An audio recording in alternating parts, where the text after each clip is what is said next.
Tak to bude robiť tvoja frajerka, keď sa naučíš back lever.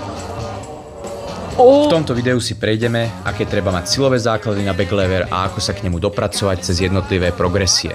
Na back lever treba mať mega silné ramená a mega silný core, takže predtým, než začneš trénovať, sa uisti, že spravíš aspoň 15 dipov a udržíš 15 sekúnd L-sit. Keďže back lever primárne držia ramená, tak ich treba mať poriadne rozcvičené, takže tuto prikladám zase nejaké ukážky, ako si ich rozcvičiť, interné, externé rotácie, spredu, zozadu, zhora, zdola, hlavne si ich poriadne rozcvič, aby si potom nefňukal, že ťa bolia. Samotný back lever je najlepšie učiť sa na kruhoch, lebo keď prevliekaš nohy, tak ti tam nič nebude vadiť. Uisti sa, že máš kruhy v rovnakej výške a začneme prvým cvikom, ktorý sa volá Skin the Cat, aka vyzleč mačku. Neviem, kto to vymyslel, ale bol to génius.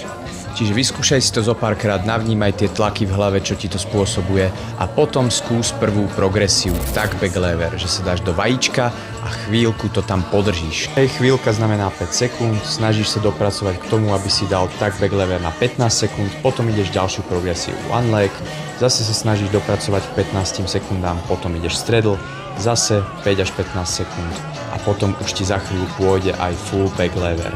Back lever myslí na to, že si celý napnutý, ramená, jadro, nohy, špičky, všetko je napnuté. Keď si trochu ťažšia váha a máš fakt veľké tlaky, vyskúšaj to aj s expanderom, aby si to ľahšie navnímal, čiže uchyť si expander, pomaly sa prevleč a podrž. Takže cvičte to 3-krát do týždňa a za mesiac to máte. Buďte zdraví. Čaute. Ale toto bolo dobré, ne?